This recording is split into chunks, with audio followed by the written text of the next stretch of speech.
তিব্বত মালভূমি, যাকে বলা হয় রূপ অব দ্য ওয়ার্ল্ড অর্থাৎ পৃথিবীর ছাদ। আর এখানে প্রতিটি পর্বতের গড় উচ্চতা প্রায় 1500 থেকে 1600 ফুট। প্রাথমিকভাবে তিব্বতের আকাশে ফ্লাইট না চলার পেছনে বেশ কয়েকটি প্রাকৃতিক ও প্রযুক্তিগত কারণ রয়েছে।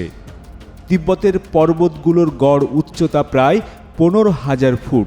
সাধারণত উড়োজাহাজগুলি 30 থেকে 40,000 ফুট উচ্চতায় ওড়ে। এটি শুনে হয়তো মনে হতে পারে আপনার, তাহলে তিব্বতের উপর তো কোনো বাধাই নেই। কিন্তু বাস্তবতা কিছুটা ভিন্ন।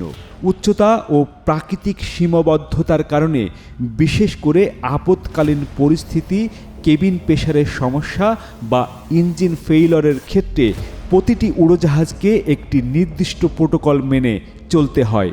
সাধারণত তিব্বতের মতো উচ্চ পাহাড়ি এলাকায় 10,000 থেকে 15,000 ফুটের মধ্যে ওড়ানো নিরাপদ বলে বিবেচিত হয়।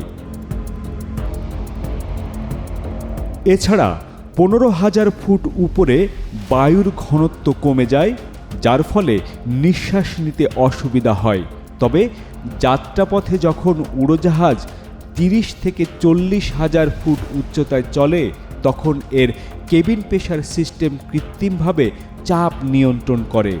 এর ফলে যাত্রী ও ক্রু স্বাভাবিকভাবে নিঃশ্বাস নিতে পারে। কিন্তু যদি কোনো কারণে এই কেবিন প্রেসার ব্যর্থ হয়, পরিস্থিতি হতে পারে অত্যন্ত বিপজ্জনক।